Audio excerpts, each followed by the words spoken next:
ಸಾಕಷ್ಟು ಅವರಿಗೆ ಕೊಡ್ತದೆ. ಮನಗುಂಡಿ ಪೂಜ್ಯರ ನಾವು ಸಮಯ ಕೊಡಬೇಕಾಗಿದೆ.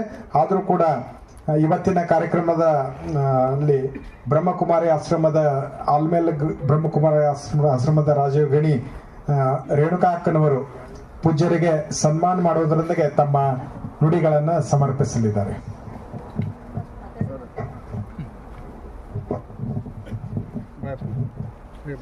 ಓಂ ಶಾಂತಿ. ಒಂದ್ಸಲ ಹೇಳ್ರಿ ಪ್ರೀತಿಯಿಂದ ಎಲ್ಲರೂ ಓಂ ಶಾಂತಿ, ಓಂ ಶಾಂತಿ, ಓಂ ಶಾಂತಿ. ಇವತ್ತಿನ ದಿನ ವಿಶೇಷವಾಗಿ ನಾವು ನೀವೆಲ್ಲರೂ ಸೇರಿದ್ದು ನಮ್ಮ ಪೂಜ್ಯರು ಆತ್ಮೀಯರು ಆದಂತಹ ವೀರತೇಶನ ಸ್ವಾಮೀಜಿಯವರ ಒಂದು ಅನುಷ್ಠಾನ 108ನೇ ಒಂದು ಸಾಧನೆ ತಪಸ್ಯಾದ ಒಂದು ಮುಕ್ತಾಯ ಸಮಾರಂಭದ ಕಾರ್ಯಕ್ರಮ. ವೇದಿಕೆ ಮೇಲೆ ಉಪಸ್ಥಿತರಾಗಿರುವಂತಹ ಎಲ್ಲ ಸರ್ವ ಪೂಜ್ಯರಿಗೂ ಹಿರಿಯ ಅಣ್ಣಂದಿರಿಗೂ ಹಾಗೂ ಈ ಕಾರ್ಯಕ್ರಮದಲ್ಲಿ ಭಾಗವಹಿಸಿರುವಂತಹ ಎಲ್ಲ ನನ್ನ ಶರಣ ಬಂಧುಗಳಿಗೂ ಶರಣು ಶರಣಾರ್ಥಿಗಳು ಕೋಟಿ ಕೋಟಿ ವಂದನೆಗಳು. ನನಗಿಂತ ಕಿರಿಯರಿಲ್ಲ, ಶಿವ ಭಕ್ತರಿಗಿಂತ ಮಿಗಿಲಿಲ್ಲ ಅಂತ ಯಾರು ನನಗಿಂತ ದೊಡ್ಡವರೇ ಇದ್ದೀರಿ ಎಲ್ಲರೂ. ನಾನೇ ನಿಮ್ಮ ಎದುರುಗಡೆ ಚಿಕ್ಕವಳು ಅಂತ ನಾನು ಹೇಳ್ತಾ ಇದ್ದೀನಿ. ಅಶೋಕ್ ಅನ್ನೋರಿಗೆ ನಾನು ನಮ್ಮ ಪೂಜ್ಯ ಸ್ವಾಮೀಜಿ ಅವರಿಗೆ ನಮಗ ಒಡನಾಟ ಏನಂದ್ರೆ ಇವತ್ತು ನಿನ್ನಿದ ಅಲ್ಲ, ನಾನು ಬಹಳ ಹೆಮ್ಮೆಯಿಂದ ಹೇಳ್ತೀನಿ. 21 ವರ್ಷದಿಂದ ಅವ್ರದ್ದು ನಮ್ಮದು ಸಂಬಂಧ, ರಿಲೇಷನ್ ಅನ್ಬೋದು, ಒಂದು ಫ್ರೆಂಡ್ಶಿಪ್ ಅನ್ಬೋದು. ಅಷ್ಟವರು ಮೊದಲಿಂದ ನಾನು ನೋಡ್ತಾ ಇದ್ದೆ. ನಾನು ಸಣ್ಣವಳಿದ್ದಾಗ 17 ವರ್ಷದಲ್ಲಿ ನಾನು ಮನೆಯನ್ನು ತ್ಯಾಗ ಮಾಡಿ ಬಂದು 28 ವರ್ಷಗಳವರೆಗೆ ನಾನು ಸಾಧನೆ ಮಾಡ್ತಾ ಇದ್ದು.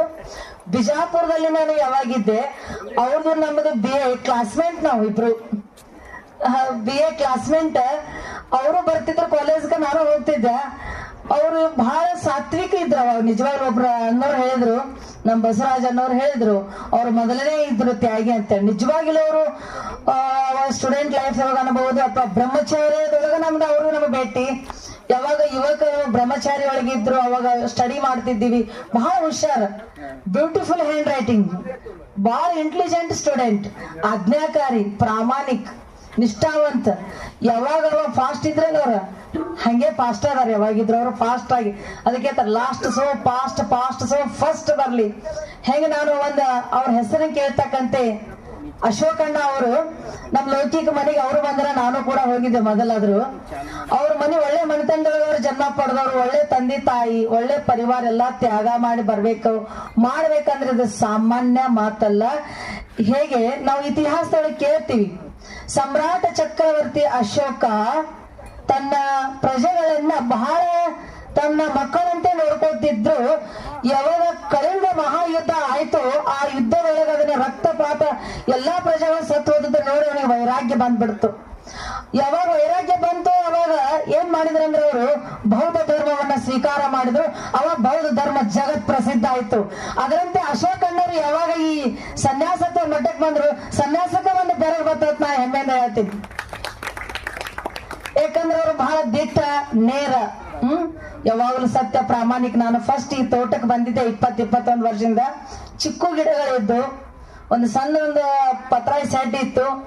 ಅಣ್ಣವ್ರು ಕರ್ಕೊಂಡ್ ಬಂದಿದ್ರು. ಫಸ್ಟ್ ನನ್ನ ಕಾರ್ಯಕ್ರಮಕ್ಕೆ ಸ್ಕೂಲ್ನೊಳಗ ಗೆಸ್ಟ್ ಆಗಿ ಕರ್ಕೊಂಡ್ ಬಂದಿದ್ರು. ಬಿಜಾಪುರದಿಂದ ನಾನು ಗೆಸ್ಟ್ ಆಗಿ ಬಂದಿದ್ದೆ. ಆ ಸ್ಕೂಲ್ ಇನ್ನೂ ಒಂದು ನನ್ನ ಕನ್ಯಾದ್ರಗಡೆ ಐತಿ. ಬಹಳ ಸುಂದರವಾದ ಸ್ಕೂಲ್ ಇದೆ. ಅವಾಗ ಬಹಳ ಚಟುವಟಿಕೆ, ಸತ್ಸಂಗ, ಅಧ್ಯಾತ್ಮವಾದಿ ಇದ್ರು. ಅದಕ್ಕೆ ತಳಹದಿ ಬೀಜ ಫೌಂಡೇಶನ್ ಅದ, ಮೇನ್ ಫೌಂಡೇಶನ್ ಅವ್ರದ್ದು ಗಟ್ಟದ. ಇವತ್ತು ನಿನ್ನೆ ಬಂದದ್ದಲ್ಲದು ಸಂಸ್ಕಾರ ಸಂಸ್ಕೃತಿ ಒಳಗದ ಆತ್ಮದಲ್ಲಿ ಅದೇನೋ ಲೆಕ್ಕಾಚಾರ. ಋಣಾನುಬಂಧ ರೂಪೇನ ಪಶುಪತ್ನಿ ಅಂದಾಗ ಋಣಾನು ಎಷ್ಟೋ ಇತ್ತು. ಈಗ ಆಧ್ಯಾತ್ಮಿಕದೊಳಗೆ ಅವ್ರು ಸಾಧನೆ ಮಾಡಕತ್ತಾರ. ಆಧ್ಯಾತ್ಮಿಕ ಸಾಧನೆದೊಳಗೆ ನಂಬರ್ 1 ಆಗ್ಲಿ. ಗುಣ, ಶಕ್ತಿ ಈ ತೋಟದೊಳಗ ನಾ ನೋಡಿದೆ, ಅವಲೋಕನ ಮಾಡಿದಾಗ ಎಲೆಗಳು ಕಡಿಮೆ ಅದಾವ, ಹಣ್ಣುಗಳು ಜಾಸ್ತಿ ಅದಾವ. ಚಿಕ್ಕ ಗಿಡಗಳನ್ನ ನೋಡ್ತಾ ಇದ್ದೀನಿ, ಪ್ರತಿಯೊಂದು ಗಿಡದೊಳಗ ಹಣ್ಣು, ಕಾಯಿ ಎಲ್ಲಾ ಬಿಟ್ಟವ. ಅದರಂತೆ ಇಲ್ಲಿ ನಿವಾಸ ಮಾಡ್ತಕ್ಕಂತಹ ತಪಸ್ವಿ ಆದಂತಹ ನನ್ನ ಆತ್ಮೀಯ ಸಹೋದರರು ಹೌದು, ಸ್ವಾಮಿನೂ ಹೌದು. ನನ್ನ ಅಣ್ಣ ಬಸವಣ್ಣನಾಗ ನನಗ ಅಣ್ಣನ ಅಂತ ಅಣ್ಣನೇ ಅಂದ್ರೆ ರಿಲೇಷನ್ ಸಂಬಂಧ ಸಮೀಪ, ಸ್ವಾಮಿ ಅಂದ್ರೆ ಬಹಳ ದೂರಿನ ಸಂಬಂಧ. ನನಗ ಅಣ್ಣ ಅಂತ ನಾನು ಯಾವಾಗಿದ್ರು ಅವ್ರಿಗೆ ಬಯಸ್ತಾ ಇದ್ದೀನಿ. ಬಹಳ ವಿಶೇಷ, ಆಲ್ಮೇಲಕ್ಕೂ ಅವ್ರು ಬಂದಿದ್ರು, ಬಹಳ ಖುಷಿ ಪಟ್ರು. ಏನ್ರಿ ಅಮ್ಮವ್ರ ನನಗ ಅವ್ವನ ಅಂತಾರ ಜಾಸ್ತಿ, ಏನ್ರಿ ಅವ್ವನ ಅಂತಿರ್ತಾರ. ನಾನೇ ಮಗನ ರೂಪದಲ್ಲಿ ಅಥವಾ ಅಣ್ಣನ ರೂಪದಲ್ಲಿ ನನಗೆ ಹೆಚ್ಚು ಅನುಭವ ಆಗೋದಂದ್ರ ಅಣ್ಣನ ರೂಪದಲ್ಲಿ ನಾನು ನೋಡ್ತಾ ಇದ್ದೀನಿ. ನನಗ ಸ್ವಾಮೀಜಿ ಅಂದ್ರೆ ದೂರಿನ ಸಂಬಂಧ, ಅಣ್ಣನ ಸಂಬಂಧ. ನಮ್ಗ ಅಣ್ಣ ಬಸವನ ಇದ್ದಂಗ. ಅದಕ್ಕಾಗಿ ಅವ್ರು ಇನ್ನೂ ಈ ಜ್ಞಾನ ಮಾರ್ಗದೊಳಗೆ, ಈ ಆಧ್ಯಾತ್ಮಿಕ ಮಾರ್ಗದೊಳಗ ಇನ್ನೂ ಉನ್ನತ ಮಟ್ಟಕ್ಕ ಹಗಲೊತ್ತ 2 ಪಟ್ಟ ಬೆಳೆದ್ರ ರಾತ್ರಿ ಹೊತ್ತ 4 ಪಟ್ಟ ಅವ್ರು ಬೆಳೀಲಿ, ಶಕ್ತಿಶಾಲಿ ಆಗ್ಲಿ, ಸಮಾಜದ ಸೇವಾ ಮಾಡ್ಲಿ. ಇನ್ನೊಂದು ಪೂಜ್ಯ ಸ್ವಾಮೀಜಿಯವರು ಒಂದು ಮಾತು ಹೇಳಿದ್ರು, ಇವ್ರ ಆಶ್ರಮದೊಳಗ ಒಂದು ಪಾಯಿಂಟ್ ಚುಕ್ಕಿ ಇಡ್ತಾರ ಅಂತ ಹೇಳಿ. ಶರಣರು ಹೇಳಿದ್ರು, ಒಂದು ಇಲ್ಲದ ಬಿಂದು ತಂದೆ ಇಲ್ಲದ ಕಂದ, ಒಂದು ಇಲ್ಲದ ಬಿಂದು ತಂದೆ ಇಲ್ಲದ ಕಂದ. ಯಾರು? ಪರಮಾತ್ಮ ಶಿವ, ಪಾಯಿಂಟ್ ಆಫ್ ಲೈಟ್. ಪರಮಾತ್ಮ ಬಿಂದು ಸ್ವರೂಪದರ, ಜ್ಯೋತಿ ಸ್ವರೂಪದರ. ಪರಮಾತ್ಮ ಬಿಂದು ಅಂದ್ರೆ ಏನು ನಿಮ್ಗೆಲ್ಲ ಗೊತ್ತದ, ಉದ್ದ ಅಗಲ ದಪ್ಪ ಇಲ್ಲದಕ್ಕೆ ಬಿಂದು ಪಾಯಿಂಟ್ ಅಂತ ಹೇಳ್ತಾರ. ಪರಮಾತ್ಮ ರೂಪಮೇ ಬಿಂದು ಅವ್ರ ಗುಣಮೇ ಸಿಂಧು. ನಮ್ಮ ಶರಣರಾದಂತ ಹಿರಿಯರು ಬಸವಣ್ಣವರು, ಅಣ್ಣ ಬಸವಣ್ಣವರು ಯಾರಿಗೆ ನೆನಪು ಮಾಡಿದ್ರು? ಪರಮಾತ್ಮ ನೆನಪು ಮಾಡಿದ್ರು. ಯಾವ ಮನುಷ್ಯರಿಗೆ ನೆನಪು ಮಾಡ್ಲಿಲ್ಲ ಅವರು. ಯಾರಿಗೆ ನೆನಪು ಮಾಡಿದ್ರು? ಪರಮಾತ್ಮ ಶಿವನಿಗೆ ನೆನಪು ಮಾಡಿದ್ರು. ಅಂಗೈ ಒಳಗಿಟ್ಟು ಯಾರನ್ನ ನಾವು ಪೂಜಿಸ್ತಿದ್ದೀವಿಯೋ, ಹೃದಯದೊಳಗಿಟ್ಟು ಯಾರನ್ನ ಧ್ಯಾನ ಮಾಡ್ತಿದ್ದೀಯೋ ಅಂಥ ಪರಮಾತ್ಮನನ್ನ ನೆನಪು ಮಾಡ್ಬೇಕು ಹೊರತು ಯಾವ ದೇವರ ನೆನಪು ಮಾಡ್ಬಾರ್ದು. ಭಗವಾನ್ ಪರಮಾತ್ಮ ನೆನಪು ಮಾಡ್ಬೇಕು. ಯಾವ ಧರ್ಮಾತ್ಮರು ಬೇರೆ, ಮಹಾತ್ಮರು ಬೇರೆ, ಸಾಧು ಸಂತರು ಬೇರೆ. ಸಾಧು ಸಂತರಿಗೂ ಶರಣರಿಗೂ ದೇವಾತ್ಮಗಳಿಗೂ ಧರ್ಮಾತ್ಮರಿಗೂ ಸರ್ವಶ್ರೇಷ್ಠನಾಗಿರ್ತಕ್ಕಂಥ ಯಾರು? ಪರಮಾತ್ಮ, ಒಬ್ಬ ಭಗವಂತ. ಬಸವಣ್ಣವ್ರು ಹೇಳಿದ್ರು, ದೇವನೊಬ್ಬ ನಾಮ ಹಲವು. ಒಬ್ಬ ಭಗವಂತ ನೆನಪು ಮಾಡ್ಬೇಕು ವಿನಃ ಯಾರನ್ನ ನಾವು ನೆನಪು ಮಾಡ್ಬಾರ್ದು. ಅದಕ್ಕೆ ಹೇಳ್ತಾರ, ಮೂಗು ಮಾಡಿದವನು ಬಿಟ್ಟು ಮೂಗನ ಮಾಡ್ಲಿಲ್ಲ ಅಂದ್ರೆ ಮುಗಮಟ್ಟಿ ಎಲ್ಲಿ ಇಟ್ಕೋತಿದ್ದು ನಾವು. ಒಬ್ಬ ಭಗವಂತ ನೆನಪು ಮಾಡ್ಬೇಕಾಗ್ಯದ, ನಾವು ಒಬ್ಬ ಶಿವನನ್ನ ನೆನಪು ಮಾಡ್ಬೇಕಾಗ್ಯದ. ಬಸವಣ್ಣವರಷ್ಟು ಶ್ರೇಷ್ಠ ಆಗ್ಬೇಕಂದ್ರೆ ಯಾರನ್ನ ನೆನಪು ಮಾಡಿದ್ರು ಹೇಳ್ರಿ? ಯಾರನ್ನ ನೆನಪು ಮಾಡಿದ್ರು? ಪರಮಾತ್ಮ ನೆನಪು ಮಾಡಿದ್ರು ಅವ್ರು, ಭಗವಂತ ನೆನಪು ಮಾಡಿದ್ರು. ಒಬ್ಬ ಪರಮಾತ್ಮನ ನಾವು ನೆನಪು ಮಾಡೋಣಲ್ಲ, ನಾವು ಕೂಡ ಸರ್ವಶ್ರೇಷ್ಠ ಆಗ ಸಾಧ್ಯ ಐತಲ್ಲ.